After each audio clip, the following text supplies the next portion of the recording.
એક સંત કથા કરતા હતા, મહારાજ કથા કરતા હતા અને એક યુવાન આવ્યો. એને મહારાજને કીધું, મહારાજ કથા યાદ નથી રહેતી. તો મહારાજે કીધું, કથા યાદ રાખવા માટે છે જ નહીં, પણ કાંઈક તો યાદ રહેવું જોઈએ ને. તો એને કીધું, કથા યાદ નથી રહેતી તેનો મતલબ શું?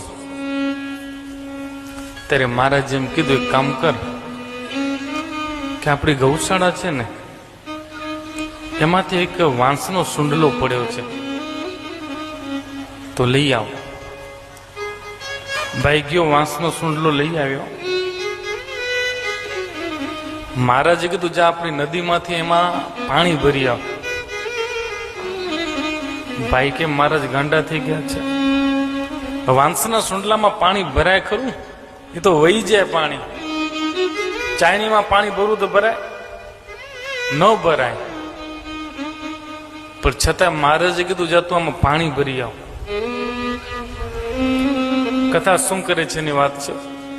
સાહેબ ભાઈ ગયો,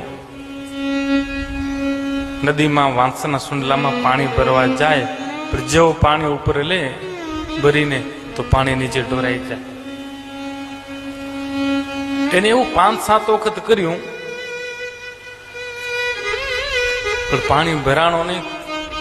ગુસ્સે થઈને મહારાજ પાસે આવ્યો, મહારાજ મેં તમને પ્રશ્ન પૂછ્યો હતો કે આ કથાનો મતલબ શું, અને તમે મને વાંસના સૂંડલામાં પાણી ભરવા મોકલી દીધો. તો કે મહારાજ, વાંસના સૂંડલામાં ક્યારે પાણી ભરાય? મહારાજે કીધું, મને ખબર છે ન ભરાય, પણ તે મને પ્રશ્ન પૂછ્યો તો ને એનો જવાબ છે. કે શું? તેમ પૂછ્યું તું ને કથા કરવાથી શું થાય? તો સાંભળ. તે વાંસનો સૂંડલો લીધો ત્યારે કેવો હતો કે વાંસનો સૂંડલામાં તો કચરો પડ્યો હતો, ગંદો થઈ ગયો હતો, રજ જામી ગઈ હતી. તો તે પાણી ભર્યું તો શું થયું? પાણી ભરાણું કે પાણી તો ન ભરાણું, કે કાંઈક પરિવર્તન આવ્યું? એને કીધું, એટલું થયું કે વાંસનો સૂંડલો મેં પાણી ભરવા માટે પાણીમાં 4-5 વખત જબોડ્યો ને, એમાં જે રજ જામી ગઈ હતી, એમાં કચરો પડ્યો હતો ને, એ કચરો સાફ થઈ ગયો.